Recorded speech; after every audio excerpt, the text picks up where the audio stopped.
It was pretty exciting. It's kind of like slow motion. Like as soon as I was in the box looking at Erich, and it was just like slow motion. Like I was focused, but like everything was zeroed out, and it was slow motion. This is Season 3 of The Score, the Team Roping Journal's regular podcast, where the team roping world talks. We've told the stories of some of the greatest cowboys, horses, and moments in the sport, and we're so far from done.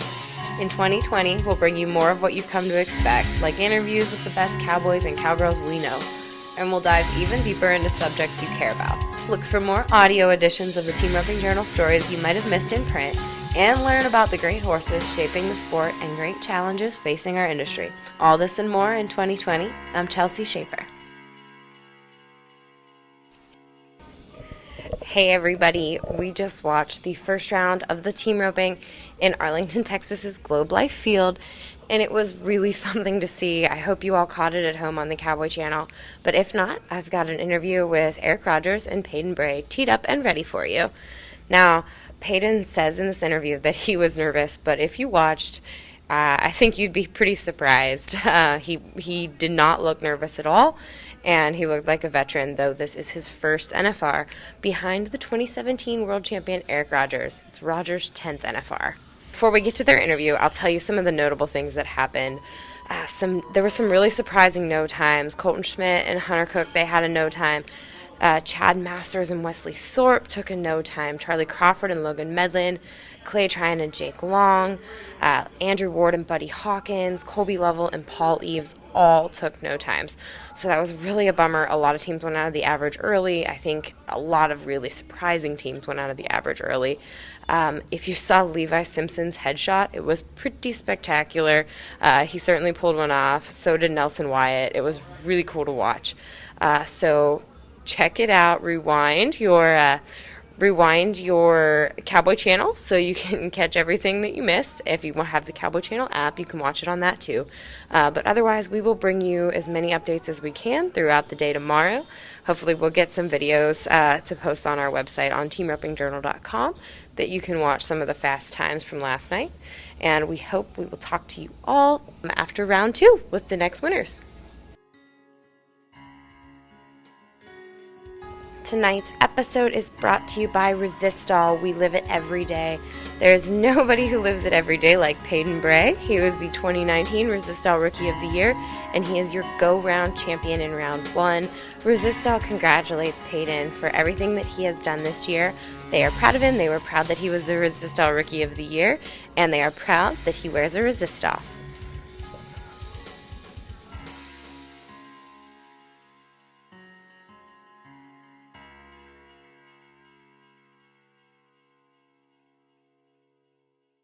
Hi guys, how are you? Good. Okay, Paden, this is so exciting. This is your first finals?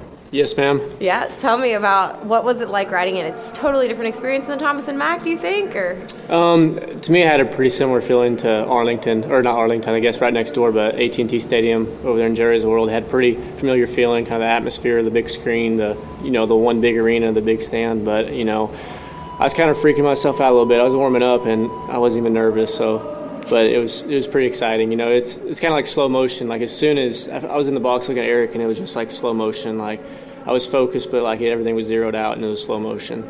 There was absolutely nothing slow motion about your heel shot, though. Kendra looked at me and was like, "That was fearless," and I'm like, "Absolutely, that's what I thought." Erich, what did you think about his heel shot? He normally doesn't throw that far. Like it was a little scary because whenever he sent it down there, I'm like, he's a little further than normal. But the steer hit fast, and the Paden, he got ice in his veins, man. You can't rattle him.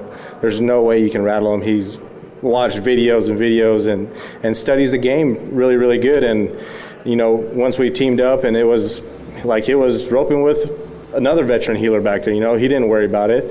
Talked to him a little, kind of coached him through the summertime, and got after him a few times about some shots. But other than that, he's been a true veteran on healing. It's been amazing, especially giving him an opportunity to catch as many steers as I can turn for him. He's been phenomenal.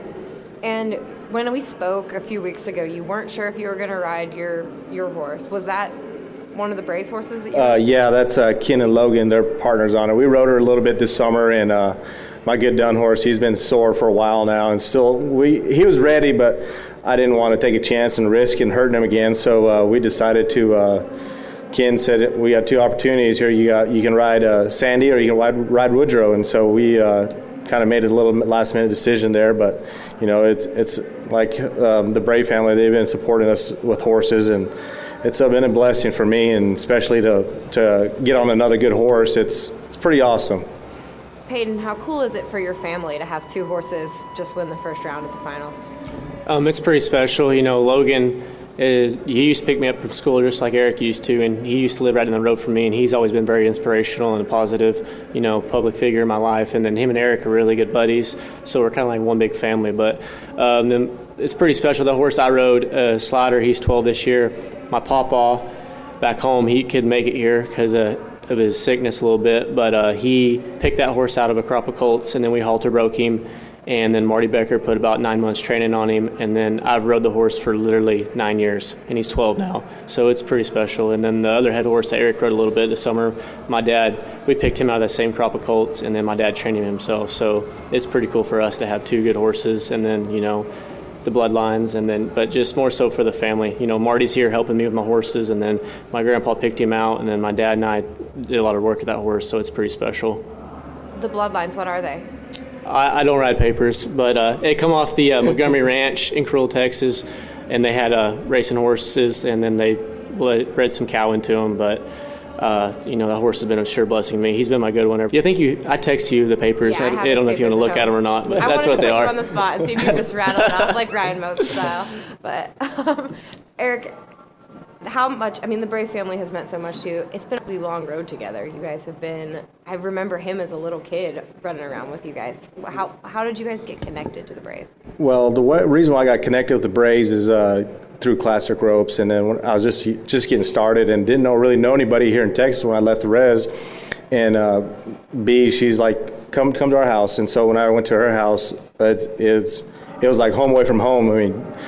Good home cooked meals every night. We got to rope every night, and we get to pick them up from school and kind of show them around and have a good time. It's been 11 years now since I've been going there, and still there to this day. And then they've been a blessing for me, and I really thank them for taking me in and not only supplying me with a few horses, but the support they give for Paden, they gave for me for the past 10 years. So they're always on your side, and they're always willing to help the Western industry.